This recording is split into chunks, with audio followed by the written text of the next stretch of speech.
Bonjour à tous et merci d'être là. Donc aujourd'hui on va parler à nouveau de cette fameuse déviation de Beynac.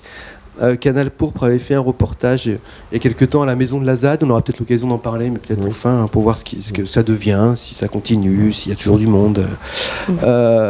Donc nous avons trois acteurs assez différents, on va dire, qui sont évidemment opposés à cette déviation.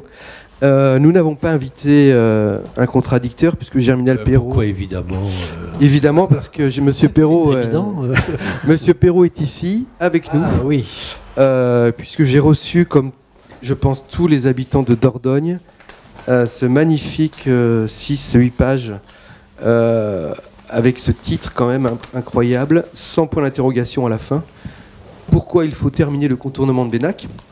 Donc, bon, outre le fait que je connaissais un petit peu l'affaire, c'est des choses qui sont un peu dérangeantes. Donc aujourd'hui, on pourrait d'ailleurs reprendre, le service com est très fort, hein, info ou intox. Donc là, il décline un peu ce que vous aviez fait. Enfin, je vais vous laisser vous présenter un peu après ce que vous aviez fait pour, de façon très technique, hein, vous opposer enfin en tout cas démonter l'argumentation du président du conseil départemental. Mais là, on voit que dans la communication, le département est très fort, puisqu'on a « Faut-il attendre un accident ?» le témoignage de la fédération de pêche, les cyclotouristes. Donc là, ils ont brossé à peu près tous les secteurs ou les acteurs possibles. Bon, avant d'entrer dans le détail, commençons par une rapide présentation. Monsieur Philippe Daubonne, vous êtes président de la SVD. Est-ce que vous pouvez... nous rappeler en quoi vous êtes un acteur essentiel de ce combat depuis 30 ans maintenant? Alors effectivement, ça fait 30 ans que je me bagarre contre cette déviation. J'en ai connu certains textes originaux qui sont assez impressionnants. Le premier étant une lettre du ministère des Transports et qui annonce deux choses. Premièrement, que l'intégralité des dossiers administratifs ne sont pas conformes et qu'en conséquence de quoi il faut reprendre tout à zéro, parce qu'on parlait de saucissonnage à l'époque.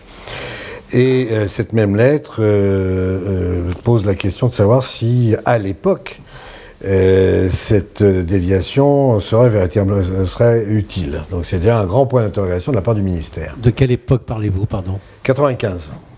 On remonte en 1995. Je l'ai là, j'ai tous les documents, c'est très amusant. Ok, alors avant d'aller plus loin sur l'historique, on va finir j'allais dire le tour de table, mais le tour de salon. Alix Dehaye, alors vous êtes journaliste pigiste, je sais pas, journaliste bénévole. Je suis en train de créer le MAD, Média Alternatif de Dordogne. D'accord. Voilà, c'est encore en cours de création, mais je diffuse déjà des informations sur un autre média, ruraltv.fr. Ruraltv. Avec un E. D'accord. Voilà, un média également un peu associatif, plus ou moins. Qui se trouve comme où? Canal Pourpre. Comme MAD, ça c'est où? Bah écoutez, MAD, donc c'est pour la Dordogne, ouais. Et là, Rural TV, on est sur le Lot, la Dordogne, voilà, cette région-là. Donc des médias, entre guillemets, citoyens alternatifs. Voilà, rural, citoyen. Et vous, votre engagement, est-ce que c'est en tant que journaliste ou c'est un peu plus... Comment vous vous situez par rapport à ce... Voilà, je ne suis pas journaliste professionnelle. D'accord, je fais ça vraiment en tant que citoyenne. Okay. Je suis habitante du département de la Dordogne depuis plusieurs années. Je me suis intéressée à ce dossier depuis 9 mois environ. J'ai été alarmée par... différentes personnes autour de moi qui se mobilisaient et donc c'est là que j'ai commencé à enquêter par moi-même, à me déplacer à Beynac, à interroger des habitants, des commerçants, des opposants, voilà, à être présente, à filmer des mobilisations, notamment le 16 octobre, si je ne me trompe pas dans les dates, devant la mairie de Vézac. Voilà, c'est comme ça. Donc je me suis positionnée au départ en tant que média alternatif bénévole, défenseur de l'environnement, en tant que citoyen défenseur de l'environnement avant tout, quoi. D'accord. Oui, alors Gilles qui est derrière la caméra, si tu veux intervenir. Le temps que monsieur Doublier coupe son téléphone.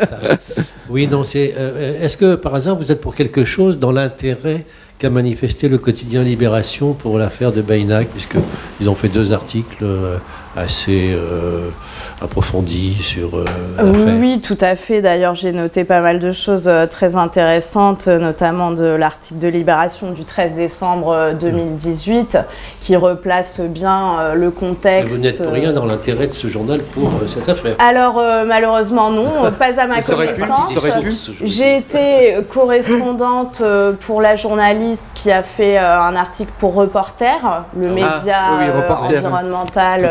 Voilà, donc j'ai été correspondante de façon pas officielle non plus, mais on a eu un long entretien téléphonique, sachant qu'elle était à Bordeaux, donc elle pouvait pas vraiment se déplacer là-dessus. Mais au point de vue de Libération, non, ce n'est pas moi. Mais en tout cas, ils ont été très bien renseignés, hein, je pense, par des acteurs locaux et voilà, des gens qui connaissaient très bien le dossier. Et toute l'historique et le contexte effectivement personnel, hein, de ce projet. Je pense qu'on va évoquer ça, mais on va finir par monsieur Daniel Doublier, que j'ai eu le plaisir de rencontrer à la maison de la ZAD à Ferrac, Baynac. À Ferrac, oui, de façon dimanche, parce que je ne fais pas officiellement partie du collectif. Voilà, mais vous étiez présent parce qu'il y avait J'étais présent parce qu'il y avait une réunion. Oui, une réunion. Donc vous êtes un acteur un peu singulier. Alors voilà, moi je suis à la fois citoyen et habitant de Baynac. Je suis aussi président du comité du site, qui est une association de Baynacois qui a toujours milité pour la beauté du village, et également d'ailleurs de la vallée en général. Et puis accessoirement, je suis adjoint au maire de Baynac. Et donc, à ce titre, évidemment, le dossier, je le connais depuis très longtemps, depuis plus de 30-40 ans, puisque j'ai eu des échanges avec le père de l'actuel président du conseil départemental, puisque c'est un vieux projet, très vieux projet, qui a été ressorti, qui est redevenu, disons, plus d'actualité il y a seulement quelques années. Hein. Alors, est-ce qu'on pourrait, pas évacuer, mais creuser cet abcès de questions de personnes ?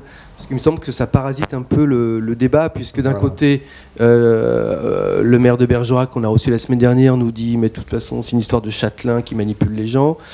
Et d'un autre côté, on a les opposants qui disent mais c'est Perrault, c'est sa danseuse, il veut absolument finir le travail de son père.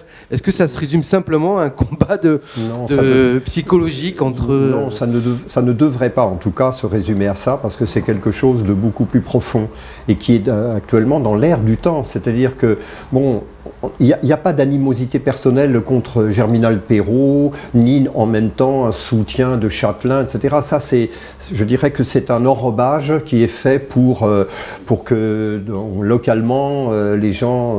c'est pas ça le fond du problème. Le fond du problème, c'est qu'on est face à 2 conceptions vraiment du développement d'une vallée qui est un patrimoine qui nous a été légué par les générations précédentes. Il y a donc 2 conceptions qui s'affrontent. Donc c'est pas un problème d'individu. C'est un problème de savoir si on doit, comme il y a 30 ou 40 ans, on doit dire voilà, on va faire une belle infrastructure routière, on a un projet formidable, ça va désenclaver, c'est l'économie, les jeunes vont venir, etc. Ça, c'est une conception qui peut être à la limite se défendre, mais qui a un autre point de vue, et au point de vue d'un élu, surtout, paraît complètement dépassé par ce qui se passe autour de nous. D'accord. Voilà. Donc, on a un autre type de projet qui serait beaucoup plus respectueux de l'environnement, qui permettrait aussi d'avoir...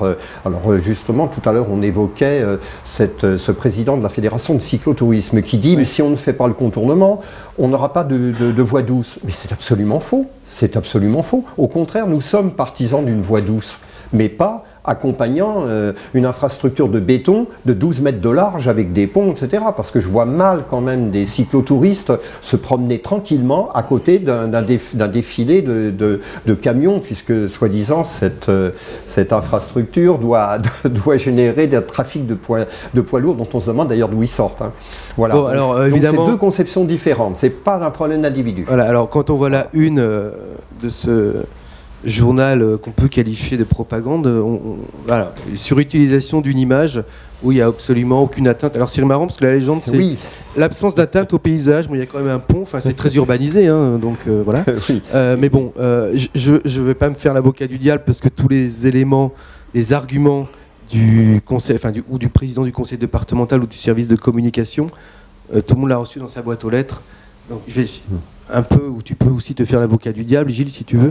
Mais je voudrais juste terminer sur cette question de personne. Est-ce que vous vous sentiez visé quand on vit, Monsieur Daubonne, qu'on dit c'est une histoire de châtelain, enfin une histoire de personne, et finalement il y a de la manipulation derrière ce débat. Écoutez, je crois que au moins nous avons affaire à une personne de première qualité sur le plan politique. Et sur le plan politique, ça a toujours été la même chose, à savoir qu'il faut monter les gens les uns contre les autres. Donc c'est très facile. D'ailleurs, vous le voyez très bien, on parle de la ruralité, et on veut essayer de mettre en opposition la ruralité et les châtelains. Donc et ça a toujours été. Je veux dire que, à la limite, c'est pas nouveau. Hein. Et cette histoire des châtelains, ça me fait quand même doucement rigoler, parce que le châtelain en question, c'est un grand spécialiste du tourisme, c'est le numéro 2 en France du tourisme, qui a apporté une richesse considérable à la vallée de la Dordogne. On pourrait peut-être le citer, ça serait quand même intéressant. Il s'appelle Kléber Rossillon, Rossillon, on va le citer. Moi, j'ai connu le château qui était complètement en ruine, hein, mais complètement en ruine, et il fallait quand même avoir une certaine volonté pour arriver à remonter à le château et faire en sorte que de quelques pèlerins par an qui passaient, au risque de leur vie d'ailleurs, qui allaient se balader dans le château. Et moi-même, j'étais un des premiers quand j'étais gosse, et au risque de votre vie, on se baladait dans le château. Bon, et aujourd'hui, ce sont des châteaux qui dépassent 200 000 visiteurs. Les 200 000 visiteurs, ils ne vont pas que au château de Castelnau en repartant tout de suite. C'est-à-dire que c'est un développement économique qu'ils ont amené. Bien, ça fait développer quoi? Ça fait développer les restaurants, ça fait développer les commerces, ça fait développer les campings, ça fait développer tous les commerces qu'il peut y avoir à ça là, etc. etc. Bon, on est dans une zone touristique. Bon.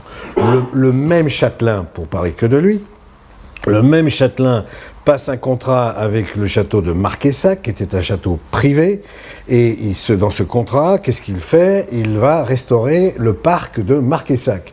Alors moi, je connais très bien Kléber Rossillon, et j'ai connu le premier jour où il m'a dit « je viens de faire un truc incroyable, personne n'oserait mettre $1 derrière cette affaire. Je viens de reprendre la gestion du parc de Marquessac. C'est une beauté absolue. Il y a c'est plus de 100 000 personnes qui ont visité le château de Marquessac, en conséquence de quoi, excusez-moi de vous dire, mais le châtelain, il a apporté quelque chose. Bien. Et il n'est pas châtelain. Donc un investisseur privé qui a apporté au développement économique du territoire et qui ne pense pas que pour ce développement économique, il faut contourner Bénac. Absolument. Alors il y en a un autre, parce qu'on accuse beaucoup les châtelains. Oui. Alors il y en a non mais parce que je faut quand même mettre un peu le clair là-dedans. Oui. Il y en a un, c'est le château de Ferrac. Oui, qui est en face.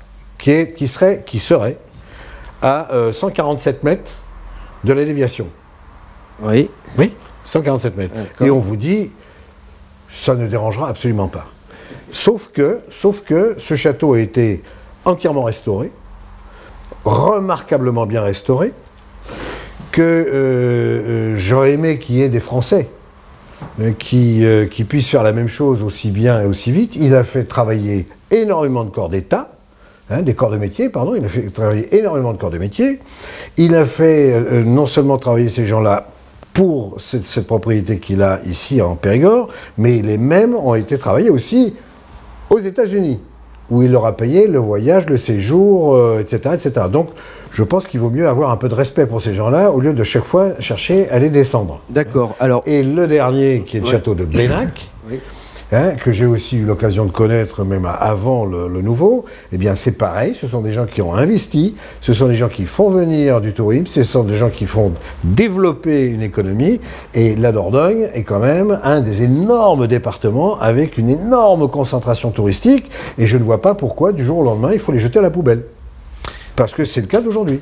Très bien. Alors, si je peux juste en terminer avec cette histoire, avec l'histoire du châtelain, on oublie un quatrième qui est le châtelain du château de Montrecourt, qui est dans l'association Eugène Bénac. Voilà, c'est un châtelain, c'est un homme d'affaires. C'est un homme d'affaires, voilà. Pour le contournement. Qui lui pour le contournement parce qu'il pense que ça peut faciliter. C'est respectable. On peut parfaitement discuter, voilà, mais c'est un châtelain. On l'oublie. C'est quand même le château de Montrecourt. Alix, vous vouliez ajouter quelque chose sur cette histoire de... après on va évacuer. très paradoxal de la part de Monsieur Perrault de critiquer ces châtelains voilà, qui entretiennent ce patrimoine et qui créent de l'activité. Et les accuser de manipulation. Derrière, c'est ça. Voilà, enfin, si vous voulez, de prendre cet argument d'une vision un peu complètement dépassée des ruraux contre les châtelains. Bon, c'est complètement dépassé aujourd'hui. Et d'un point de vue assez objectif, celui qui se comporte le plus en seigneur, je trouve que c'est lui qui va quand même piocher dans la dette du département pour réaliser un projet personnel, puisqu'apparemment son obsession, hein, je cite là Bernard Cazot, qui a été président du département pendant 20 ans et qui est sénateur, il a parlé d'obsession, hein, une obsession de la part de Monsieur Perrault à effectivement reprendre et mener à bien ce projet vieux de 30 ans, déjà imaginé par son père. Donc il me semble que c'est bien lui qui a cette attitude de seigneur, de piocher dans la poche des gens qui est déjà pas mal trouée, hein, du département, pour mener à bien ce projet et utiliser ce vieil argument de lutte des classes qui est complètement dépassé. Malheureusement, il y a des gens qui se laissent berner par cette vieille idée-là, alors qu'on parle de gens, bon, il parle surtout de Monsieur Kléber-Rossillon, parce qu'apparemment, il y a un contexte de rivalité, enfin, il serait obsédé par cette famille depuis son plus jeune âge, comme l'était son père. Je ne pense pas que de l'autre côté, ce soit le même cas. Monsieur Perrault a dit, je pense que Monsieur Rossillon n'a pas de morale, enfin, n'a pas de leçon à me donner, sachant qu'il est la 4e fortune de France. Alors, il se met même l'épée dans le pied, parce que ce monsieur-là, ok, il a une certaine fortune. Maintenant, sa fortune, il s'en sert à quoi? Il s'en sert à conserver ce patrimoine, à l'embellir, à le rendre accessible à un maximum de personnes. Voilà, moi, en tant que citoyenne, bon, habitante, quand j'ai de la famille qui vient me voir ou peu importe, je suis bien contente d'aller aux nocturnes du jardin de Marquessac, entendre des artistes jouer. Il profiter fait de ce patrimoine. Voilà, il fait travailler plein de monde, que ce soit des artistes, des artisans, des paysagers. C'est du boulot, voilà. Alors, Gilles, vas-y, interviens. Toute psychologie est sociale, donc voilà. Oui. Alors je ne sais pas si la lutte des classes est tout à fait dépassée, mais en tout cas ce qui est dépassé, c'est effectivement ces bisbilles individualistes, ou en tout cas psychologiques, comme on a dit. Alors moi, ma question de citoyen aussi ordinaire, c'est que dans la brochure du conseil départemental signé par M. Perrault, là, il n'est absolument pas question d'opposition populaire, je veux dire. Or, il me semble, mes renseignements sont faux, mais vous allez le dire, que l'enquête publique a rejeté ce projet de contournement. Et je me demande pourquoi il n'en est pas question dans ce foutu papier. C'est-à-dire, comment se fait-il qu'on oublie que je crois 83% des maires de Dordogne sont contre, le maire de Bénac bien entendu, et cette enquête publique. Alors du point de vue de la vache à lait populaire que je suis, on se dit mais on se fout de ma gueule, parce que moi j'ai signé, enfin, en tant que public, enfin, contre ce truc, et il n'en est plus question ici. Alors comment ça se passe? Les enquêtes publiques, c'est de la blague ou quoi? Je peux vous répondre, parce que là c'est très intéressant justement, parce que vous posez un problème qui est finalement assez général. C'est-à-dire qu'on a eu, donc dans les années, on en a parlé, dans les années 90, 95, 2000, et en 2001, donc, il y a eu une déclaration d'utilité publique qui a considéré que le projet de contournement a été validé. Très bien. Avec des recours bon, qui ont été faits, mais bon, admettons. C'est-à-dire qu'il y a une forme de légalité. En 2001, mais à l'époque, d'abord, on n'avait pas envisagé du tout d'aménager la traversée de Bénac. Je dirais même plus, il y a déjà eu un péché au départ. C'est-à-dire qu'on a dit, l'aménagement de la traversée de Bénac est impossible. C'est encore marqué dans le complément d'enquête publique, on ne peut pas aménager la traversée de Bénac parce que l'état de la falaise interdit tous les travaux routiers à ses pieds. Et c'est encore marqué. Bien.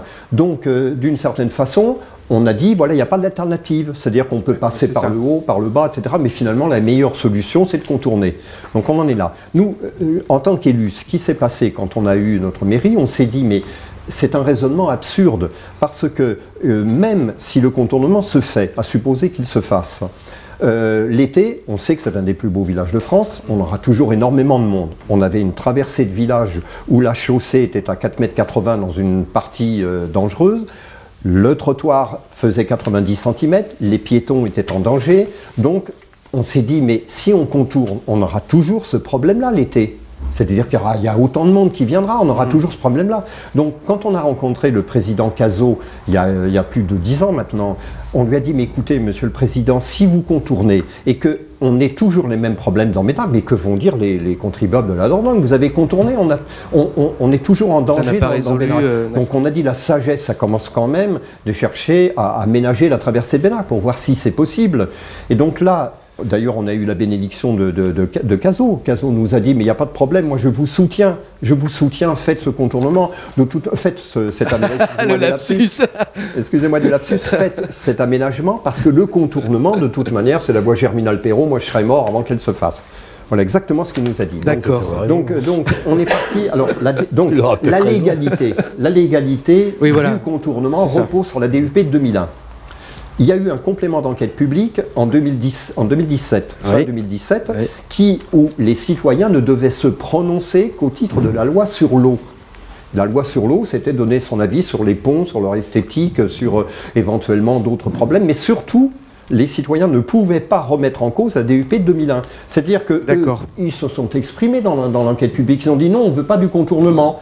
Le commissaire enquêteur, d'ailleurs, ont fait très bien leur travail. Ils ont dit, effectivement, il y a 85% de gens qui sont contre, mais vous n'avez pas le droit de parler du contournement. Puisque en 2001, c'est légal, donc vous pouvez éventuellement parler des ponts. Et donc, du coup, on est dans cette situation. Alors qu'en plus, on avait eu quand même le rapporteur qui avait été, le médiateur qui avait été envoyé par le ministère de l'écologie, M. Nicolas Forêt, qui est d'ailleurs cité de façon très tendancieuse par le président du conseil départemental, qui avait fait un rapport. Il était envoyé comme médiateur. Donc son idée, puisque c'était le médiateur de Sivens, comme tout médiateur, il se dit qu'il faut absolument les réunir, on va essayer. Donc il y a deux parties dans son rapport, il ne pouvait pas dire qu'il ne faut pas de contournement, parce que sinon il était certain de ne pas avoir l'une des parties autour de la table. Donc qu'est-ce qu'il a dit? Il a dit bon, il a pris acte, il a dit effectivement en 2001, il y a eu une décision légale qui s'est prise, donc légalement, le porteur de projet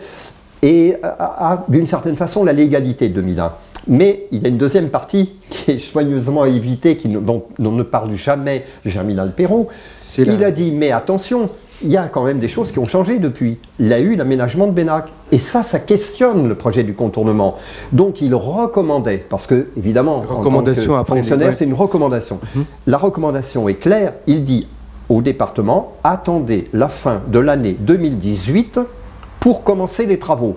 Parce qu'on va évaluer pendant l'année 2018 et même les 2017, effets de l'aménagement, ce qu'a apporté cet aménagement. D'accord. Donc parfois des partisans du contournement disent au maire de Bénac, mais tu n'as jamais été contre. Ben, évidemment, quand nous on a fait notre aménagement, on ne l'a pas fait pour être contre le contournement. On l'a fait en disant voilà. Comme je vous le disais, ce qu'on a dit à Cazot, il faut le faire, l'aménagement. Prendre les devants. Mais on va en profiter pour voir si on ne peut pas améliorer le passage dans Bénac. Et d'ailleurs, on a passé une convention avec le département qui a été, et au passage, il y a une petite anecdote assez amusante, c'est-à-dire qu'on avait passé une convention, il y avait 3 points. Le premier point, c'est de sécuriser le passage des piétons, qu'ils soient en toute sécurité. Le deuxième point, c'est un embellissement esthétique, parce qu'avant, on avait un mur en parpaing qui était très laid.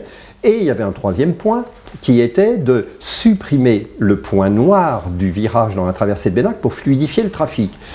Le premier retour de la convention, quand on l'a signé, quand c'est revenu du département, il n'y avait que les 2 premiers points. Le troisième n'avait disparu. Ouh là là, mais qu'est-ce que c'est que cette histoire? Donc on a renvoyé la convention en disant attention, il y a un 3e point.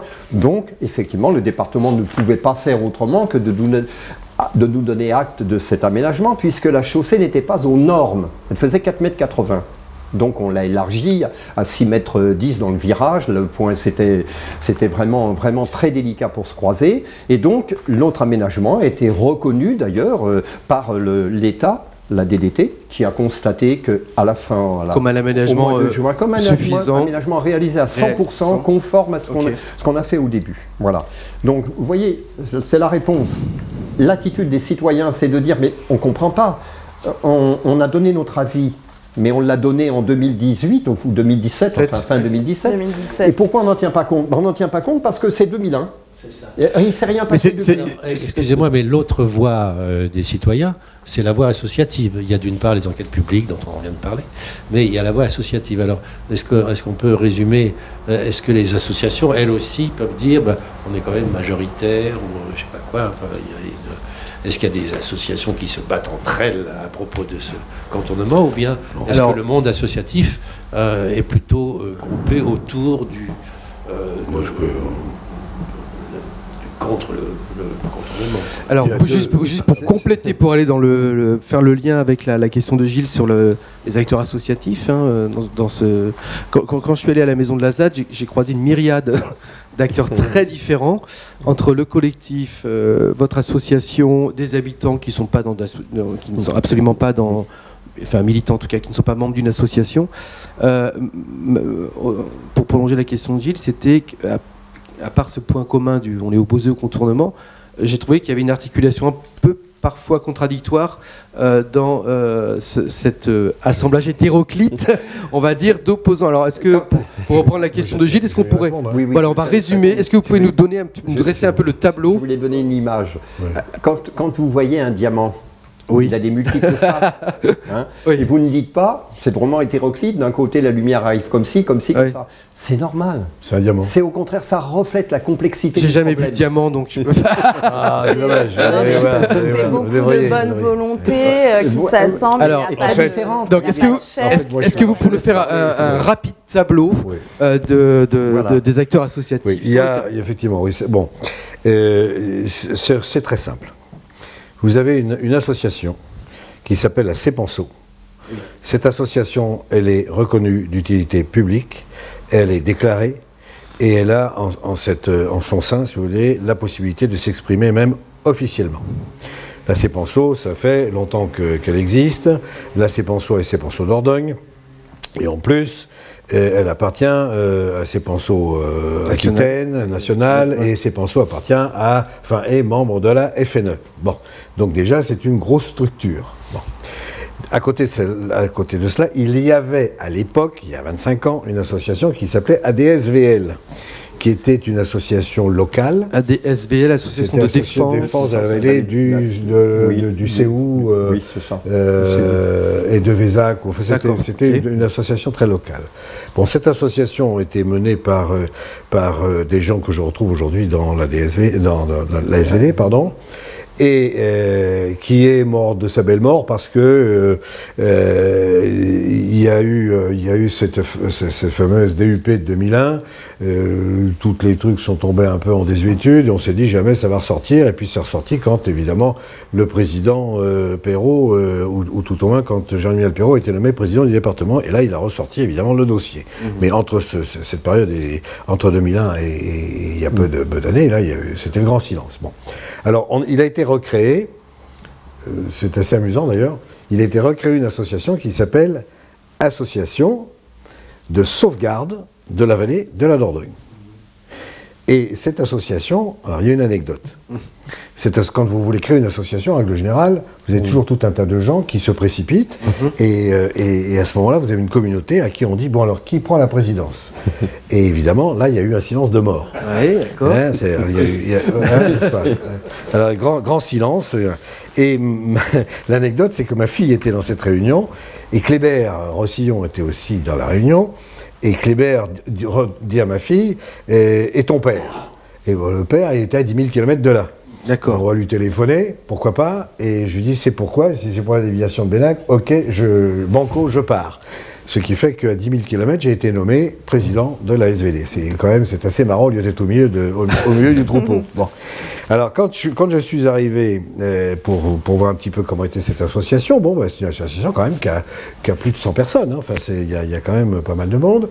On s'est évidemment calé à la CEPANSO, c'est un problème de logique.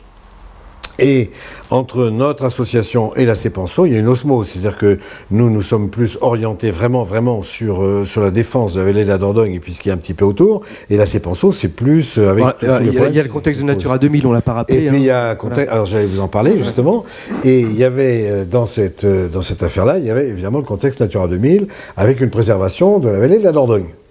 Et ce qui nous a tout de suite interrogés, c'est comment se fait-il que vous avez une protection de la Dordogne par l'UNESCO, et d'un autre côté, et là on va toucher le fond, on va toucher des choses qui font mal, hein. Et de l'autre côté, vous avez quelqu'un qui va détruire ce qui est protégé par l'UNESCO. Expliquez-nous. Alors l'explication, elle est assez impressionnante. Elle est assez impressionnante.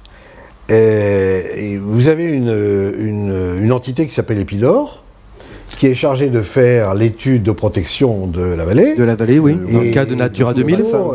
Du bassin, de toute la vallée de la Dordogne. Voilà. Et donc, qui est président de Natura 2000, qui est président d'Epidor, excusez-moi, eh bien, on retrouve le président du département, qui va vous dire, bon, c'est logique, je suis président de partout, donc je vais être président d'Epidor. Bien. Et au niveau de l'UNESCO, je fais quand même ma petite enquête. Je me retrouve avec la directrice mondiale du patrimoine, je me retrouve avec le numéro 2 de l'UNESCO, nous commençons à discuter de la vallée de la Dordogne, et notamment ils me disent, écoutez, ça c'est pas notre rôle, ce qu'on peut vous dire simplement, c'est qu'on était un peu surpris d'avoir été invité à la vallée de la Vézère pour la mettre au patrimoine, et que nous-mêmes qui avons été au patrimoine pour la Vézère, on n'a pas été invités pour voir ce qui se passait à la vallée de la Dordogne. Et pour cause, puisque le même personnage qui est président d'Epidor, je le retrouve à la direction, c'est-à-dire au conseil de direction de l'UNESCO, dans la direction de la biosphère. Juge est parti. On croyait en avoir fini avec le cumul des mandats, mais pas du tout. Justement, on y arrive. Mais ce qui est encore plus rigolo, parce qu'il faut voir ça maintenant de façon drôle, ce qui est un peu rigolo, c'est que quand nous on dit, écoutez, il faut quand même qu'on fasse une enquête, on va l'envoyer à l'UNESCO. Merde, quand même, vous déclarez une zone protégée et puis vous la massacrez. Et vous avez un gars qui vous dit à l'UNESCO, oui, mais alors vous passez la voie hiérarchique pour que le dossier monte. Et la voie hiérarchique, c'est quoi? C'est Perrault. Mais est-ce donc que le truc il arrive là et hop il va directement à la poubelle. C'est assez prescriptif, Natura 2000 c'est très cadré, donc on comprend mal qu'on puisse sortir des clous de Natura 2000. Et justement c'est Epidor qui est l'établissement public chargé de faire respecter ses missions. Certes, et c'est le porteur du projet qui est président de cet établissement public, qui est aussi l'antenne de l'UNESCO finalement. Enfin, on m'avait dit que si l'UNESCO veut contrôler ou quoi que ce soit, ils appellent Epidor. Et c'est ce qu'ils ont fait dans ce cas-là, a priori. Et Epidor a dit, mais non, il n'y a pas de souci. Alors, il y a un autre acteur qui me paraît important quand même. On reviendra après sur les associations un peu après. Mais il y a un acteur qui paraît important, c'est l'État, c'est le préfet. C'est la préfète ou le préfet. L'ex-préfète. Ou l'ex-préfète. Donc, normalement, on peut rappeler que... Oui, si vous voulez. C'est compréhensible. Hein.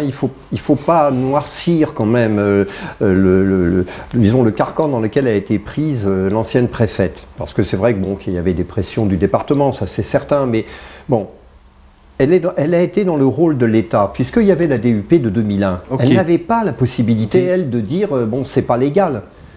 Voilà, il n'y a pas eu de remise en cause de cette DUP. Le problème. Mais l'enquête de 2017. Non, parce que c'était un complément. Oui, mais c'était sur le pont. Enfin, il ne peut pas y avoir de contournement sans pont. Non, c'était pas sur le fond. Non, le pont. Non, je parle du pont. Je parle du pont. Sur la peinture du pont. Ne permettait pas de revenir sur le fond du problème. D'accord. C'est-à-dire que parce que si on est opposé à un pont, on ne peut pas faire un contournement normalement. La loi sur l'eau, autrement dit, c'était un complément d'enquête publique. Ça venait se rajouter à la DUP, mais ça ne remettait pas en cause le principe du contournement. C'est ça la difficulté. Donc on peut s'opposer à un pont Voilà. Mais pas au principe du contournement qui a besoin d'un pont. On demandait éventuellement de modifier. Et c'est précisément ce qu'a répondu. C'est très intéressant parce que puisque Germinal Perrault aussi a rencontré la ministre des Transports, Elisabeth Borne. La semaine dernière. Bon, il a évidemment cherché des boucs émissaires, Stéphane Bern, etc. Bon, c'était épouvantable. Qu'est-ce qu'a répondu Elisabeth Borne? C'est très bien ce qu'elle a répondu. Elle a dit oui. On ne peut plus maintenant, tant que les travaux ne se font pas dans un délai raisonnable après une enquête publique, on ne peut pas garder comme ça pendant des années. Là, ça va faire 18 ans quand même. C'est affolant. On ne peut pas attendre 18 ans pour commencer les travaux. D'abord pour les entreprises. Hein, on comprend que la Laurière ait réagi assez en disant au président du département, non, je ne comprends pas. D'une certaine façon, qu'est-ce qu'a dit le président de cette entreprise? L'entreprise Laurière, oui. Voilà, l'entreprise Laurière. Mais je ne comprends pas. Alors, tous les recours n'étaient pas épuisés. Alors, pourquoi, quand on nous a laissé commencer les travaux, c'est irresponsable. C'est complètement irresponsable. Je vais ajouter quelque chose quand même qui est extrêmement important. Il y a effectivement la durée juridique. Oui. Mais rappelez-vous les paroles du président du département, il y a quelque temps, quand... Vous parlez de Cazot ou de Perrault? Non, de Perrault. Perrault, ok. Perrault, qui a dit à la presse, publiquement, oui, eh bien, il y aura des recours au tribunal administratif de Bordeaux, que je gagnerai, et, oui, que je gagnerai, ce qui, effectivement, peut nous poser quelques questions quand même. Et de toute façon, quand le Conseil d'État se prononcera, ça fera belle lurette que la déviation sera faite. Voilà ce qu'il a dit texto. Bon, le seul petit problème qu'il a oublié, c'est qu'en face de lui, il a des associations et il a des gens dans les associations qui ne sont pas quand même nés de la dernière pluie. Et qu'on sait jouer aux échecs et on sait mettre aussi quelqu'un les maths. Bon, alors pourquoi? Parce que il ne s'est jamais posé la question de savoir pourquoi on y a été 9 fois. Enfin, je ne sais pas. Moi, je ne suis pas dans le... Je suis quand même un gars, je sors du secteur privé. Je ne sais même pas si c'est... Vous voyez, il y a 9 fois... Alors, il dit 9 fois ils ont été battus, donc les gars, vous pouvez continuer. Mais non. Parce que je reviens sur le document de la préfète. Qu'est-ce que dit le Conseil d'État? Le Conseil d'État ne dit pas c'est parce que les poissons rouges sont passés violets que je vous fais tomber votre affaire. C'est pas vrai du tout. Ça, ce n'est qu'un élément constitutif de la décision. Mais la décision de fond, elle est extrêmement claire. La décision de fond, c'est que l'on a omis volontairement, je dis bien volontairement, l'option 0. Oui, et pire encore. Il y a un mépris de la loi au nom du fait accompli. Oui, exactement. Donc il se fait toquer. Et il a l'obligation, parce qu'il y a d'autres choses aussi. C'est que cette route-là n'a pas un caractère de route nationale. Elle ne dessert pas économiquement une zone économique importante, puisque Sarlat n'est pas une agglomération. Vous comprenez? Donc avec tous ces éléments-là, on dit non, ce n'est pas d'intérêt majeur. Donc, en conséquence de quoi, si on gère bien les fonds de l'État et du département, si on a au moins une notion d'économie, ce qui n'est pas tout à fait le cas de ce monsieur, mais si on a une notion de l'économie, on va peut-être améliorer un peu le passage à Bénac en disant ça va aller parce qu'on a tellement besoin d'argent justement pour les autres équipements du département que ça suffit. Et bien là, pas du tout. Là, on est sur un chantier comme on dit, on reviendra tout à l'heure, peut-être, j'espère, sur la question. On dit il y a 65% du chantier qui est fait et il y en a. On reviendra sur ces aspects-là. Mais là, j'ai des documents pour vous. D'accord, oui, on a reçu votre communiqué de presse. D'accord, mais bon, les arguments des maires qui soutiennent aussi Germinal Perrault, ou qui sont obligés de le soutenir, je ne sais pas, Germinal Perrault, c'est on peut pas être opposé au développement économique, ça fait le tourisme. Alors, en fait, l'argument, d'ailleurs, c'est ce qu'a dit la ministre, il faut les finir, ces travaux. Voilà. C'est pas comme ça. Elle n'a pas dit tout à fait comme ça, mais en gros, c'est ridicule de pas. Bon, d'accord. Alors, il faut faire attention. Il faudra faire attention. Non, je vais vous répondre par une petite anecdote quand même qui vaut ce qu'elle vaut. Hein. Ouais. C'est-à-dire que le soutien des maires, effectivement, il y a des personnalités de PCI qui soutiennent donc une forme de pétition, etc. Mais bon, quand nous, on a commencé l'aménagement, réellement, c'est-à-dire en 2015, à fin 2015, il faut bien voir que le maire de Bénac a été convoqué au département. que le président du département lui a dit « Je te soutiens pour ton aménagement, c'est formidable, mais avant, tu ne commences pas avant que moi j'ai fait mon contournement. » Donc, évidemment, le maire de Bénac a dit « Je ne comprends pas, moi j'ai toutes les autorisations, même l'État me donne des subventions, la région, l'Europe, le département. » Et donc, je ne vois pas pourquoi je ne commencerai pas. C'est pas le contournement, c'est une chose, mais mon aménagement, moi, c'est vital. Il faut que je le fasse. Eh bien, Germinal Peyroux lui a dit, si tu commences, de toute manière, tu n'auras plus tes subventions. Moi, je ne suis pas tenu par les promesses de mon prédécesseur. Bien. L'aménagement était conçu comme un faux nez pour le Voilà, autrement dit, quand on a un maire en face de soi, à qui on dit, bon, tu as besoin de ça, d'accord, bon, oui, mais bon, moi, j'ai un projet, si tu me soutiens, on comprend comment ça fonctionne. On ne peut pas en vouloir, d'ailleurs, au maire. Hein. Moi, je me mets à la place d'un élu à qui on dit, bon, on aura une subvention pour la salle des fêtes, mais enfin, au passage, tu peux quand même...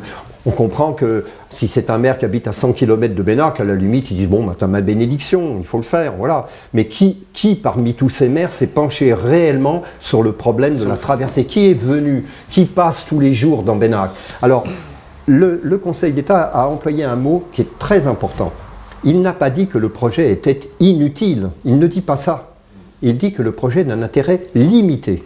C'est extraordinaire comme mot. Ça veut dire quoi? C'est limité. Moi, je conçois très bien qu'à Bénac, j'ai des habitants, moi je suis élu, on discute quand même. Je comprends qu'il y ait des habitants qui puissent être pour le contournement, qui se disent, bon, bah, après tout, moi j'aurais plus, le village va être tranquille, on dépense 40 millions, mais ça, il n'y a pas la conscience. Hein. Un habitant qui est pour le contournement, il ne va pas se poser de se dire, je dépense 40 millions, c'est pas lui qui dépense, l'argent ne vient pas de lui, l'argent vient du département, c'est-à-dire d'une entité qui est M. Germinal Peyroux, qui a une espèce de magot très important avec lequel il va faire quelque chose pour moi. Donc je ne vois pas pourquoi je dirais non.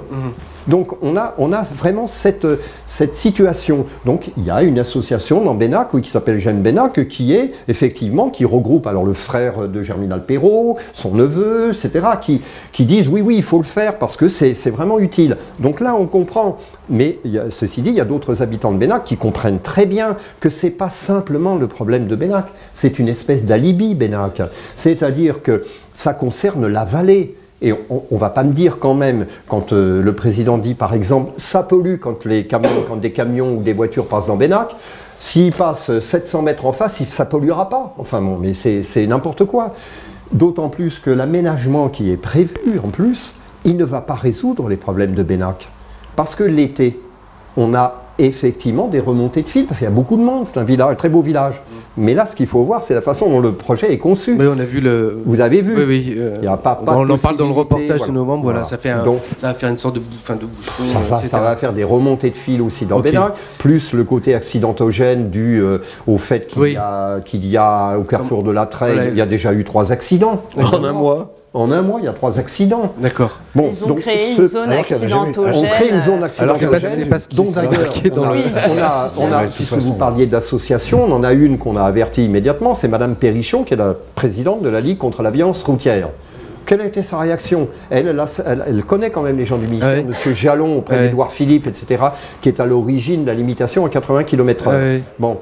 Elle les connaît, elle a dit mais c'est pas possible, on ne fait plus ça. Autrement, et quand on avait rencontré le colonel Nico, donc la responsable de la gendarmerie au niveau du département, on lui a expliqué la nature de ce projet. Et finalement, je ne crois pas dénaturer sa réaction, c'était de dire hélas, nous ne sommes pas consultés avant les projets, nous sommes consultés après pour réparer les inconvénients, les dégâts, le fait que c'est pas spécifique à Bénac, ça, par contre. Voilà. Non. C'est général. Oui, et donc, dans le cas de Bénac, on a comme par hasard, la gendarmerie n'a pas été consultée sur la nature du projet. Voilà. Oui, pas et du les tout. éventuelles conséquences d'une telle disposition. Et les conséquences, etc. Alors, j'aimerais revenir après aux interactions entre les acteurs associatifs, mais vous vouliez évoquer, je crois, ce que vous nous avez envoyé dans votre communiqué, les aspects très financiers ou techniques, on peut peut-être résumer un petit peu. Oui. Vous avez fait les comptes? Oui, alors... Est-ce que vous pouvez nous synthétiser, même si c'est un peu difficile? C'est un peu explosif. Alors. Mais bon, ce que je voudrais... Juste un mot. Oui. Juste un mot. La commission permanente du conseil départemental a fait voter le 21 décembre 2016 une ligne de crédit de 6 400 000 € pour une voie verte. ça représente 20% du chantier. Je pose la question, c'est tout. 20% de chantier pour faire passer des vélos, ça fait quand même un petit peu beaucoup. Ça glisserait peut-être un peu sur le budget route, ce genre de choses. Bon. Mais rassurez-vous, de toute façon, parce que les 6 400 000 euros, ils n'y sont pas, puisque le conseil régional ne les avait pas. Donc Perrault s'est fait engueuler, disant mais pourquoi est-ce que tu fais faire des votes pareils, puisque de toute façon, on ne les a pas. Ça s'appelle forcer la main. Donc, le deuxième truc qui est quand même assez fabuleux, vous l'avez dans le papier qui est ici, je l'ai remarqué, il est dit qu'en 1995, par un vote, qui est un référendum local, on a 95 ou 80% des gens, enfin c'est toujours, vous savez, c'est les chiffres africains. Hein, on a 95% de gens qui sont d'accord et on a 5% de gens qui sont des idiots. Bon, eh bien, moi j'ai retrouvé une lettre merveilleuse qui date du 16 janvier 1995, c'est le sous-préfet qui l'écrit, et qui dit référendum illégal. Pour 2 raisons, vous n'avez pas le droit de le faire, parce que, 1, vous ne pouvez pas consulter des gens sur les 2 municipalités sur un projet départemental. Donc, 1, c'est illégal. Deuxièmement, vous le faites pendant une période électorale, donc vous n'avez pas le droit de le faire. Malgré ça, je passe outre, je fais. On parle des châtelains, je vous signale, des gens qui ont tous les droits. J'espère que vous allez apprécier. Et ensuite, vous en avez un autre qui est 1 an après, le 16 février, donc ça vient du ministère de la fonction publique, c'est pas moi qui l'ai écrit. Le ministère dit quoi? Il dit que la commission d'enquête s'est produite, les conclusions étaient négatives à l'époque, on a voulu remettre le cheval d'aplomb, et on s'est rendu compte qu'il y avait un tel saucissonnage que c'était absolument pas conforme à ce qui devait être fait. À savoir qu'à partir du moment où vous avez un chantier qui dépasse 100 millions, à l'époque c'était 100 millions de francs, il doit faire l'objet d'une instruction mixte à l'échelon central. C'est-à-dire que ce n'est plus départemental. D'où la stratégie du président du conseil départemental de s'enfermer sur une finance départementale pour éviter l'arbitrage. Toutes les contraintes et tous les arbitrages. C'est quand même assez grave. D'un échelon supérieur. J'en ai une dernière parce que vous allez saucissonnage. C'est ce qu'il appelle la voie de la vallée qui n'existe pas. Il n'y a aucune trace. Il n'y a aucune trace. D'aucun projet de quoi que ce soit. Et vous êtes concerné a priori à Bergerac, puisqu'il est question aussi du contournement de Couze, voilà, qui d'ailleurs repart sur une procédure de concertation. Puisque apparemment le Conseil d'État là aussi encore. On espère que l'expérience de Bénac va nous aider. Je ne sais pas.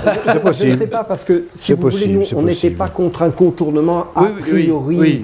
C'est pas notre position en tant qu'élu. On comprend très bien que dans certains cas, il faille contourner. Et c'est pour ça. Non, mais quand je parle d'expérience de Bénac, c'est une meilleure discussion entre les différents acteurs. Et surtout, je pense que ça peut non pas servir de jurisprudence. Quel que soit le résultat. Que ce que dit le président du Conseil départemental, ça va faire jurisprudence, on ne pourra plus faire, mais c'est aberrant. Enfin, la déviation de Sarlat, elle est nécessaire, tout le monde est d'accord, elle va se faire. S'il a l'argent, là, puisque s'il ne fait pas le contournement, il va tout de suite pouvoir dire à M. de Peretti, ça y est, je peux te faire et en prime peut-être avoir sa piscine, parce qu'il lui a promis pour avoir sa signature, donc à la limite... Gilles, tu voulais intervenir. Je crois qu'on a compris une espèce de jeu à 3 bandes. Il y a la loi, il y a... la loi avec ses bons et ses mauvais côtés. Après, il y a une médiation plus ou moins possible. La loi est évidemment pleine de trous, mais c'est normal, c'est la loi, et il faut qu'elle soit un peu subtile. Et puis de l'autre côté, il y a le rapport de force, il y a la politique du fait accompli, les tractations politiciennes, les oublis de ce magazine, car c'est sûrement un oubli qui n'a pas donné les chiffres que vous venez de nous donner, évidemment. S'il n'avait pas oublié, il les aurait sûrement mis. Mais on voit bien le jeu. Et les assauts, donc, avec les grandes et les petites, ces pinceaux et les autres, très bien. Est-ce que, comprenant tout ça, et Dieu sait s'il doit y avoir d'autres arguments, bien sûr, mais est-ce que vous êtes optimiste? Est-ce que vous pensez que le bureau administratif, le tribunal administratif à Bordeaux va... Parce que, donc, si j'ai bien compris, M. Perrault, lui, pensait qu'il était dans sa poche ou quelque chose comme ça. C'est pas votre cas, vous pensez pas ça? Non, il y a... peut-être que vous vouliez répondre, parce que on vous a un peu coupé la parole. Bon, en tant que citoyenne, alors évidemment, je ne peux pas me mettre à la place d'un juge, mais ça me paraît impensable qu'un tribunal puisse donner raison à cet élu qui s'entête sur son projet depuis très longtemps, comme on le voit, malgré des rappels à l'ordre légaux de la part d'autres élus, en disant que ce référendum n'est pas légal, et plein d'autres anecdotes, voilà, qu'on pourrait citer.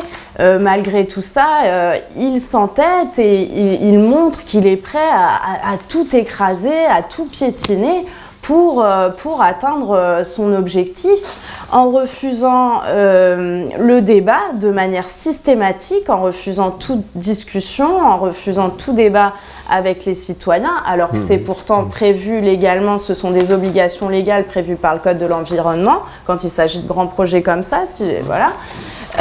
Donc, il ne respecte pas la loi, il ne respecte pas les autres élus, il ne respecte pas les citoyens. Je veux dire, moi je vois un cow-boy du Far West là. Et alors quand je dis tout piétiner, quitte à tout détruire, je pense notamment à ces fameux vestiges romains, là, ce bain romain que l'archéologue qui était en charge de ce dossier avait déclaré dans un état de conservation remarquable, notamment au point de vue de l'étanchéité, et qui laissait présager, d'après des photos satellites, la présence à côté de ce bain romain de toute une petite cité, peut-être tout un village, qui là aurait effectivement constitué une attractivité supplémentaire au niveau touristique pour la région, qui est déjà l'activité commerciale principale qu'on détruit tout simplement avec ce projet. Et ces vestiges gallo-romains, ce bain a finalement été démonté brique par brique. Je crois qu'on a une vidéo parmi les... Au bulldozer. Au bulldozer, où j'ai vu apparemment... Alors, on a vu... Ceci dit, bon, je ne connais pas très bien ce sujet-là, mais l'archéologie préventive, c'est aussi ce qu'ils font. C'est-à-dire que là, pour le pont de Bergerac, ils vont fouiller, ils vont trouver, prendre des photos, faire des relevés. Mais ça n'est pas besoin d'être détruit, parce que ça pouvait être recouvert. D'accord, c'était pas forcément... Donc là, il y a eu encore un passage en force. Voilà, et pour que ça soit irréversible. Et pourquoi cet archéologue, au début de son étude, parle d'un bain dans un état de conservation remarquable, etc. Et qu'au final, dans le rapport, non, il n'y avait rien de remarquable, allez hop, bulldozer, vous pouvez y aller. C'est quand même étrange. Et ce monsieur Forêt, je crois, archéologue envoyé... Non, c'est un médiateur envoyé. C'est spécialiste des ingénieurs des gens et forêts, des ponts. Il est de toute façon les CEDD, c'est-à-dire c'est l'organisme qui est chargé au ministère de l'écologie justement de donner son avis sur les infrastructures routières ou les infrastructures. Après, les services d'archéologie préventive dépendent du conseil départemental. Oui. Voilà. Donc, juste, alors, vous avez répondu par rapport à la question de Gilles sur le TA, sur le tribunal administratif. Voilà. Qu'est-ce que... Si vous voulez, moi je me réfère simplement à l'arrêt du Conseil d'État. L'arrêt du Conseil d'État est très clair. Il dit que les juges du tribunal administratif de Bordeaux, enfin ceux qui se sont prononcés, ont dénaturé quand même les pièces du dossier. Bon. C'est grave. À partir de là, quand même assez grave. C'est quand même assez dur, je pense. À partir de là, maintenant, le TA de Bordeaux va juger sur le fond. Sur le fond, pour que... Alors, on est optimiste raisonnablement, c'est-à-dire qu'on attend d'abord sa décision, on la respectera. Mais pour que vraiment le tribunal administratif aille à l'encontre de l'avis du Conseil d'État, qui a quand même reconnu le caractère limité, qui a parfaitement analysé le fait que Bennac était un village touristique avec une fréquentation touristique qui de toute manière l'été sera là, et que d'autre part l'aménagement qui a été fait, ça résolvait pas, effectivement, c'était pas le paradis, c'est possible, mais qu'il y avait encore des mesures complémentaires qu'on pouvait mettre en place, qu'on pouvait, voilà. Donc aller à l'encontre, il faudrait vraiment un élément majeur, un élément catastrophique majeur pour que le tribunal dise on remet en question ce qu'a dit le Conseil d'État. Cet élément, il faudrait par exemple que la falaise s'effondre, qu'il y ait des manipulations, parce qu'on en a en ce moment. Le fait accompli des millions d'euros prétendument déjà engagés, oui, mais ça ne jouera pas. Non, vis-à-vis, d'ailleurs, le Conseil d'État a été très clair dans son arrêt. Il ne retient pas du tout cet argument. Il le dit, c'est pas l'argent dépensé. Quand un projet est pas un argument sur l'utilité, sur le caractère utile ou pas, ou non, c'est pas parce qu'on a dépensé X somme qu'on va dire ça sera toujours de l'argent qui sera gagné. C'est absurde de dire ça. Il me semble que j'ai vu ça aussi dans les implicites propos de la ministre, qui n'a pas parlé d'éléphant blanc, mais on a compris qu'elle y pensait. Enfin, une sorte de truc comme ça. C'est-à-dire parce qu'on comprend très bien aussi la position dans laquelle l'État est délicate. Parce que d'abord, il n'a pas envoyé... c'est très caractéristique. D'ailleurs, le nouveau préfet a dit « je ne viendrai pas sur le terrain ». Je ne veux pas voir, moi je me prononce uniquement sur le droit administratif, mais je ne veux pas être pris en otage par les uns ou par les autres. L'ex-préfète ne se déplaçait pas non plus, elle ne s'est pas déplacée pour constater les travaux faits par la commune en 2017. On comprend, et surtout on comprend la position de l'État parce qu'il se dit au fond, moi j'ai un département en face de moi, il ne me demande rien, pas de subvention. Donc je suis quand même gêné si je viens intervenir en disant voilà. Enfin, je me permets de rebondir là-dessus, ce que disait tout à l'heure Daniel par rapport aux gens qui seraient pour ce contournement. Je pense qu'ils ne se rendent pas compte que c'est eux qui vont le payer. Parce qu'à l'heure qu'il est, ce projet n'a reçu aucun financement ou alors 600 000 euros. Non, on va reprendre. Ce projet a reçu 0 financement. Il y a de la région, il a 900 000 euros de la voie douce. Mais après, l'argument, ça peut être, tant qu'on a, à partir du moment où on a mis de l'argent dedans, autant finir le boulot, quoi. Ça dépend, dépend où on est arrivé. Ça, on va développer là-dessus, je ne sais pas à quel juste, parce que j'aurais juste une dernière question. On va pas. Oui. Alors, avant ma dernière question, est-ce qu'on peut reprendre sur, justement, parce qu'on en a parlé, tu en as parlé, est-ce que ça peut être un argument pour le TA le financement, enfin, en tout cas, l'état des... Alors, pareil, une petite synthèse, je suis désolé. C'est très simple. Ok. Le document qui a été fourni au Conseil d'État, que j'ai là, est un document qui montre qu'il y a 14 722 918,64 euros de dépensés. 14 700... Oui, 15 millions. 15 millions. J'insiste sur le sentier parce que... En gros, 15 millions. Pardon, j'insiste sur la précision parce que ça fait sourire. Parce que quand on regarde l'ensemble des lignes, il y a déjà 1 million d'euros d'acquisition foncière. On ne sait pas si c'est toute taxe ou hors taxe. 1 million sur 12 hectares. Vous faites la division, même avec 2-3 baraques à l'intérieur, ça fait cher l'hectare. D'ailleurs, nous avons demandé une analyse des comptes.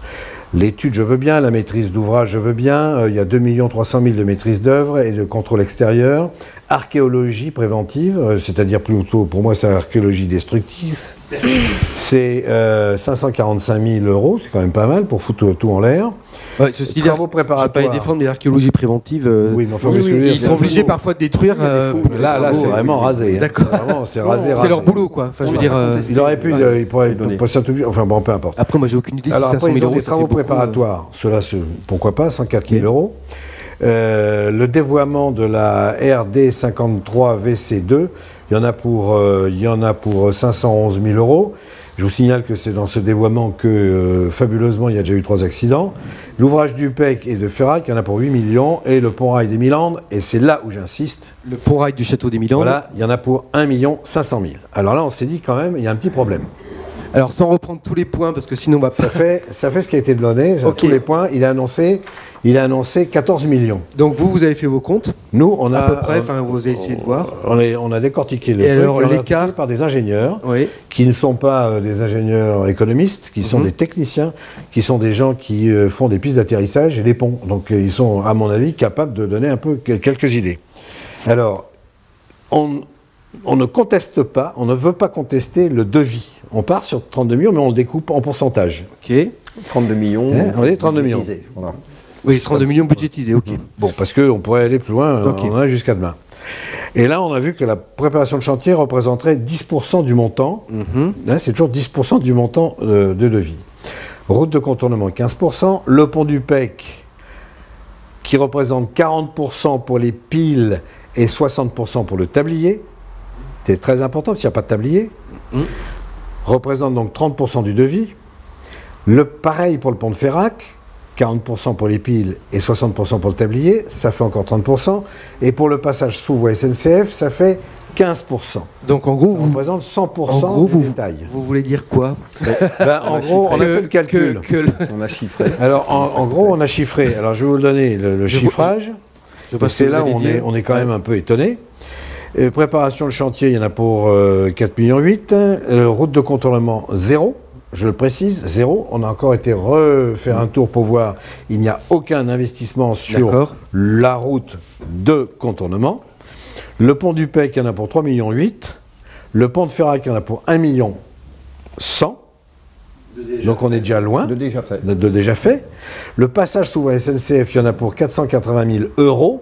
C'est là où nous sommes très inquiets, puisque au tribunal, on a annoncé 1 500 000 payés. Je vous prie de croire que là, j'ai tout de suite demandé des informations complémentaires. 480 000 €. Non, au total.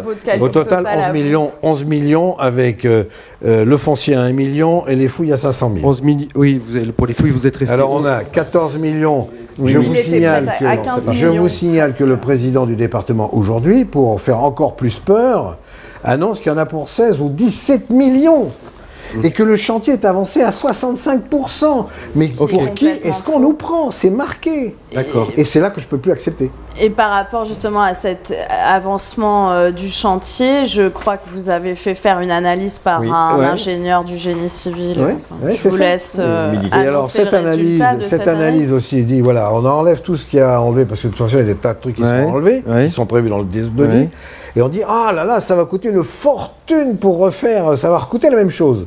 Alors, je suis désolé, messieurs, mais il y a un ingénieur qui dit, il y a 3 piles de pont à enlever. Le chantage, ça va. 3 piles de pont à enlever, il y en a pour 480 000 €. D'accord. Bon, alors on nous met 10 millions d'un côté ou 15 millions, alors qu'il y a 480 000 €. On va pas, les seuils, on va les laisser sous l'eau, évidemment. Ceci dit, en dehors des piles, il y a aussi toute la destruction environnementale qui va être quand même difficile à remettre. Enfin, oui, mais enfin, il n'y en a pas pour. Oui, non, mais là, je ne parle pas d'argent, je parle de choses qui ont définitivement été détruites, quoi. C'est l'occasion aussi de concevoir justement un aménagement paysager, enfin quelque chose de replantation, non pas de 27 000 arbres, comme il avait dit. Et même on peut pas les mettre.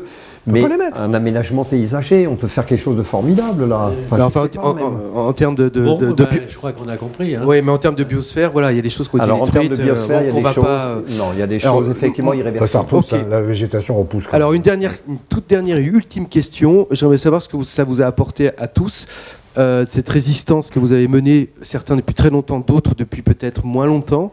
Je reviens toujours à mon truc de la ZAD, là, cette mini-ZAD, cette ZAD qui s'est installée.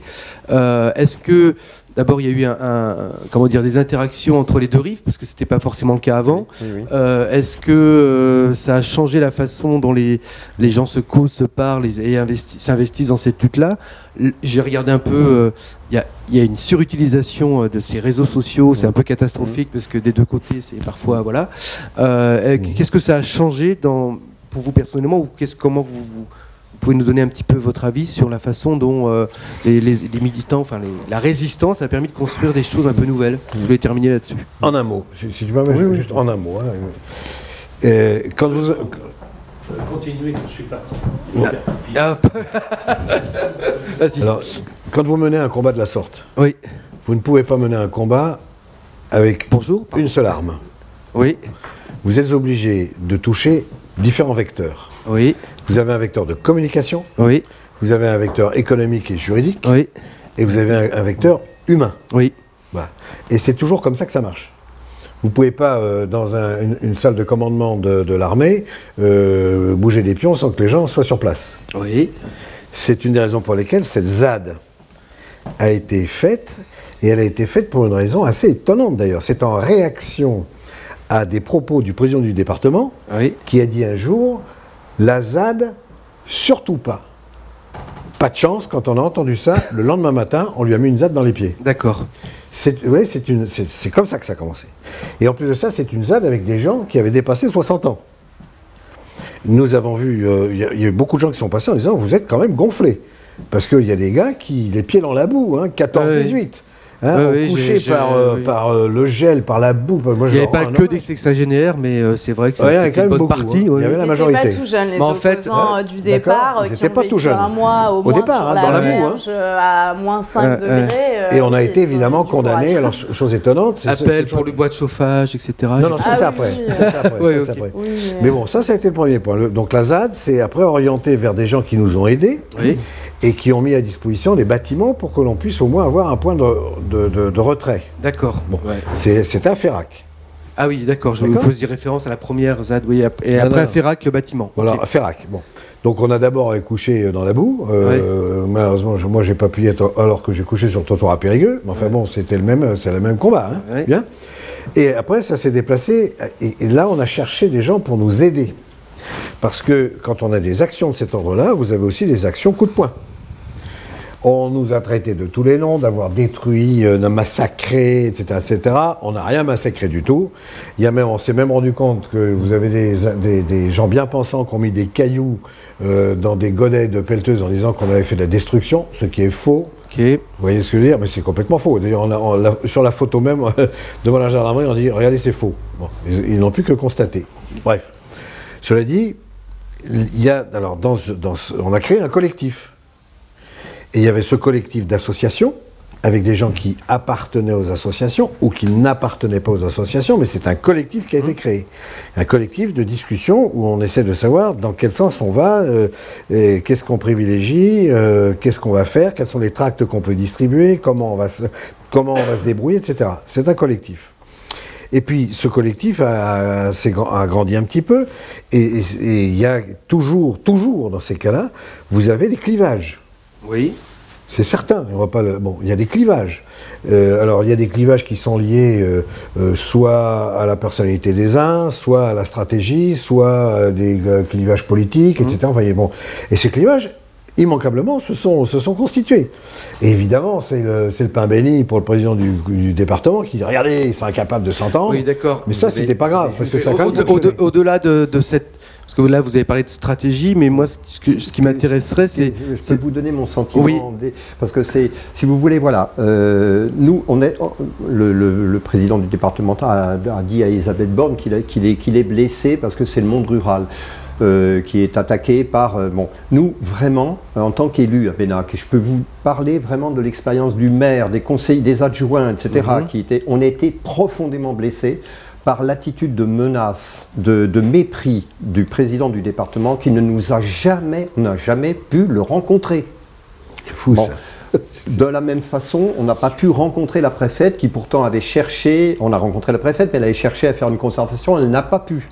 Il y a eu un refus, c'est-à-dire un mépris, mais un mépris incommensurable. On n'a jamais voulu jeter de l'huile sur le feu parce qu'on se rend compte, si vous voulez, on n'a jamais répondu sur les réseaux sociaux avec des insultes, on a été traîné dans la boue. Du coup, ça a soudé quelque chose. Ça a changé permis une quand même solidarité. un rapport. Ça montre, si vous voulez, que le monde rural, le monde des gens qui sont sur le terrain est profondément méprisé. C'est-à-dire qu'il y a des instances au-dessus, en l'occurrence le conseil départemental, qui sait tout, qui a des services. Et c'est la première fois effectivement qu'il a été surpris que la façon dont on a pris ce combat.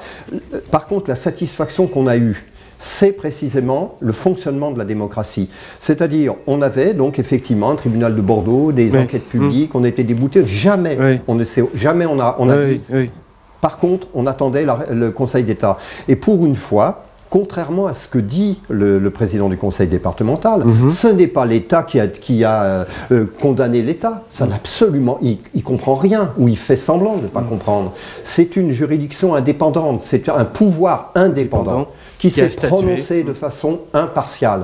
Ce qu'on attendait, c'est quelqu'un qui se prononce de façon impartiale et qui a dit non, il y a quelque chose qui ne va pas. Il n'a pas dit vous avez raison les uns les autres, hop. Messieurs les juges de Bordeaux, ça ne va pas, il faut réexaminer sur le fond. Et ça, c'est une grande satisfaction pour le fonctionnement démocratique. Ça veut dire que ça a parfaitement fonctionné. Et la justice. L'État n'a pas été condamné. Il a dit non, il y a eu un dysfonctionnement, ça ne va pas. Alors, pour terminer, Alix, parce que vous avez dit au début, ou alors hors micro, je ne sais plus, ça fait 8 mois que vous avez... Voilà, environ 8-9 mois que je fais des recherches. Toujours par rapport à ma question, qu'est-ce que vous avez senti? Est-ce que ça a créé des choses, une solidarité ou pas du tout? Ou est-ce que tout ça va disparaître une fois que que l'affaire sera terminée dans un sens ou dans un autre. Allez-y. Et puis on va terminer moi, c'est là-dessus. quelque chose qui va perdurer parce que ça a permis de rassembler plein de gens différents autour de la même envie de préserver notre environnement et aussi d'être entendu en tant que citoyen. Donc il y a eu beaucoup de rencontres, de jeunes à vieux, de propriétaires de châteaux à SDF, défenseurs de l'environnement. Je pense évidemment à Jérémy qui s'est accroché sur la grue. Sur la grue, là, oui. L'épisode de la grue. Jours, pour qui j'ai beaucoup d'admiration. Voilà, puis des habitants normaux, une jeune infirmière, une vétérinaire moins jeune. Enfin, voilà, on a rencontré, moi personnellement, j'ai rencontré beaucoup de gens qui étaient rassemblés tout simplement autour de cette même envie de protéger la nature, d'autant plus je pense qu'on est quand même beaucoup habité dans cette région parce qu'on aime la nature, voilà, même quand on vient d'ailleurs, il y a quand même beaucoup de gens qui viennent ici pour ça, donc c'est beau de voir que les gens de tous bords se rassemblent autour d'une même cause et effectivement obtiennent quand même gain de cause. Enfin, la décision du Conseil d'État, bon, ça laisse entrevoir quand même un peu un retour à la démocratie, voilà, parce qu'on était vraiment dans un déni de démocratie depuis le début avec ce projet et l'attitude de ce porteur de projet. Ok, alors on va conclure juste, est-ce que l'un d'entre vous pourrait nous rappeler des événements, des dates? Je sais qu'il y a une comparution en justice bientôt. Enfin, est-ce que vous pouvez nous donner les échéances là? Il y a une échéance, il y a plusieurs échéances. On est toujours en procès avec le département, puisque contrairement à ce qui est répandu, on dit c'est Bénac qui s'oppose au revêtement final. C'est pas du tout ça. C'est simplement que nous, on a fait notre aménagement et la convention qu'on avait passée faisait obligation au département de faire dans la foulée le revêtement de la chaussée. Le département dit non, vous n'avez pas fait de trottoir, etc. Enfin, cette histoire, donc on est en procès. Ça, déjà, pour l'aménagement, la date est indéfiniment reportée. Ça fait la 5e mise en demeure que fait notre avocat pour avoir une date, parce que on a l'impression que ce n'est que quand le contournement sera terminé qu'on aura notre revêtement. Or, je rappelle que c'est un revêtement qui est dans un état absolument déplorable, que des vibrations, alors là les poids lourds ça fait du bruit, c'est épouvantable. Donc cette échéance-là de procès l'attente, en tout cas, ça devrait arriver, on espère. Et là on ne voit pas comment on pourrait nous refuser de faire le revêtement. Et puis, oui, vous voulez pour la ajouter délégation, oui, alors. Les dossiers doivent rentrer la semaine prochaine, puisque nous avons le tribunal qui nous a signifié la clôture de certains dossiers. D'accord. Après cette clôture, c'est à nous de répondre aux dossiers qui seront déposés par le département. D'accord. Espérons qu'ils vont nous laisser une dizaine de jours, une quinzaine de jours. Et puis après, ça rentre dans la mécanique du tribunal administratif de Bordeaux, qui lui a des échéances à 1 mois, 2 mois, 3 mois, etc. Donc ça nous porte jusqu'à l'été. Ce ne sera pas avant mai-juin, oui. Mai-juin. Pas avant mai-juin. Oui, c'est pas avant mai-juin. Oui, vous vouliez ajouter une dernière petite chose? Hors micro. Hors micro, alors... simplement, je précise quand même que les plaintes continuent quand même à s'accumuler. Pas plus tard que ce matin, le conseil départemental était en train de faire des manœuvres douteuses pour prendre en photo un bus scolaire qui bloque. Personnages du conseil départemental, donc Madame Albrand, la directrice des routes, Monsieur Dauvigier, le responsable technique aussi, qui sont venus à 7 avec un huissier. Ils ont demandé à un car scolaire de s'avancer, de s'arrêter. Ils ont fait venir un autre poids lourd et puis ils se sont arrangés pour que, voilà, vous avancez. Mais et faire donc, bloquer derrière, un car scolaire exprès sur une route en attendant le camion. Sans aucune, sans qu'il y ait de gendarmes, sans qu'il y ait rien. Ce genre de choses là. Oui, c'est ça. Voilà. C'est-à-dire qu'ils font des justement, montages. à propos de ça, par exemple, pas mal. Celui-là est extraordinaire, parce que celui-là est magnifique. Alors, attends, on va le décrire parce qu'on est... avec la caméra, c'est compliqué. Non, mais je voudrais vous lire le texte de ça. D'accord, on peut... Je vais c'est montré là. Pour ça. Alors, c'est montré là. C'est montré là. Extraordinaire. Et regardez la réalité. Je l'ai là, la réalité, c'est la même chose sur Facebook. Alors, attendez, je comprends pas. Vous dire que l'image a été recadrée? L'image que vous avez là. Oui, ok, d'accord. C'est la même que celle-là. Je vais prendre l'image. C'est la même que Facebook. Ils sont tous les deux de dos. Mais ça veut dire quoi cette image? Ça veut dire que ça a été recadré pour montrer C'est une quoi? photo qui a été prise. Non, c'est une photo. Voilà, donc ça a été pris soi-disant un matin. Oui. En disant, on ne peut Et pas je se voudrais- croiser. Oui. Je vais vous faire remarquer qu'ils sont tous les deux de dos. Oui. On se demande comment... Comment on se croise de dos, enfin dans le même sens. De poids lourds qui se croisent de dos. Et Là, alors, c'était un camion de livraison. Et alors, Oui. écoutez le texte parce que c'est Et alors, merveilleux. Merveilleux. qu'on ne connaissait pas. Ah, mais la source, c'est quoi le texte quand vous dites Vous allez le voir, texte? la source, c'est parce que c'est un montage extraordinaire. Alors, Germinal Perrault, 1er décembre, à 10h du matin. Bénac, vendredi 1er décembre 2017. Circulation bloquée pendant plus de 10 minutes pour faire traverser le bourg à 4 véhicules de gros gabarits, 2 camions et 2 bus dans l'incapacité de se croiser, obligés de reculer et de manœuvrer pour se croiser. Il y a la photo. ça, c'est la source du compte de Germinal quoi? Perrault, Alors, commentaire. c'est le profil Facebook de Germinal Perrault. C'est Germinal peut-être pas Perrault. lui qui est derrière son profil Facebook Peu importe, d'ailleurs, c'est mais la c'est- communication. voilà, Peut-être. Ok. Et on continue, parce que ça, c'est assez fabuleux. Ok. On déroule le papier. Oui. Bonjour, je me permets de partager cette publication trouvée sur la page de M. Germinal Perrault. Les commentaires pro-déviation sont juste hallucinants. Route bloquée 10 minutes, camion obligé de manœuvrer. Certains assurent que le camion de gaz double le bus. Camion de gaz qui double le bus. Oui. Et qu'on les voit de dos tous les deux. Il se trouve que je suis le chauffeur de ce camion de gaz. Et que je suis et que je viens de terminer une livraison, mes feux de détresse sont encore allumés. C'est vrai, on voit les feux de Mais détresse. sur une photo, on voit Il pas est les feux de 7 heures détresse. du matin, Ça cela m'a clignote. pris 15 minutes. Ouais, mais on voit. Durant lesquels 3 bus sont passés, tout à fait sans aucun problème. La circulation est restée fluide et tout s'est très bien passé en toute sécurité. Alors on pourrait penser que le mec, il raconte n'importe quoi, Oui. mais on lui a fait dire. Oui. On continue. C'est fabuleux. Commentaire d'une autre Je suis la utilisatrice. conductrice du chauffeur du bus. et j'y Du étais bus. car je suis juste derrière le bus pris en photo. D'accord. Je ne donnerai pas mon avis sur Facebook si je suis pour ou contre la déviation, car cela ne regarde que moi. Ouais. Mais là, je me permets de dire en lisant les commentaires que c'est du grand n'importe quoi. Et le pauvre gars qui était à l'arrêt et ne doublait pas, en prend plein la tronche, alors qu'il faisait son taf. Et de deux, il n'a pas eu de problème pour passer. Tout cela est ridicule. La même photo ressort, Et ok. donc, ce Bon, après, ça, matin- ça demanderait un vrai boulot d'investigation pour Bah, savoir voilà. qui Bah, a ça. écrit ça. On a- Enfin, Ah bah, ils sont. Mais- il y a leur non, nom. on pourrait très bien se On dire s'est que demandé- c'est peut-être on s'est pas. demandé- C'est Non, peut-être mais des non, gens. non. Oui, Non, non, mais je c'est sais hyper bien. simple. Ce matin Enfin, même, je ne vais pas me faire l'avocat du diable, mais c'est ce juste pour dire matin ça. même, 7 fabuleux. février, l'adjoint au maire de Bénac, ici présent, a Je vais aller constaté porter plainte. une Notre nouvelle avocat- manipulation Oui, notre avocat avec nous a 7 dit il personnes faut du conseil absolument porter départemental plainte bloquant un bus parce scolaire. qu'il y a eu donc ce que je vous explique, Ce matin. c'est-à-dire un car scolaire qui a été commandé par le département avec dedans la directrice des routes, etc., pour montrer que un car scolaire et un camion se croisant à un certain endroit précis, les portes ne pourraient pas s'ouvrir. Mais alors Voilà. apparemment, il bloquait Alors, le car c'est- scolaire voilà, avec les élus dedans, enfin c'est avec ça. la dame Ouais. de transport. Donc l'avocat en m'a dit, attendant mais que le c'est une camion entrave à la circulation, ça ne peut pas se faire tant que la route n'est pas bloquée, puisque c'est complètement téléguidé, c'est pas dans la réalité. Ouais, Ça ne d'accord. se passe pas comme ça D'accord. dans la Ok. réalité. C'est assez aberrant que le car attende que le camion arrive juste à l'endroit, d'autant plus qu'il était à 50 cm, donc on s'est dit, mais c'est n'importe D'accord. quoi. Bon, Et ben, avec un huissier qui constatait. De manière à ce que devant le théâtre de Bordeaux, ils arrivent en disant, regardez, vous vous rendez compte, vous avez des écoliers qui sont dans le car, ils ne peuvent pas sortir, ils vont mourir. Mais je vous assure que à l'audience, une audience qu'il y avait eu au tribunal, l'avocat du département a fait des grands effets de manche, je vous assure, il a dit, Monsieur le Président, vous vous rendez compte, un car d'écolier qui est là, il est bloqué, mais Monsieur le Président, ces enfants vont mourir, ils ne peuvent pas sortir. On a vu Il aurait dû faire du théâtre, la hein, surutilisation des différents points, sécurité, pêcheurs, cyclotouristes. Bien, on va.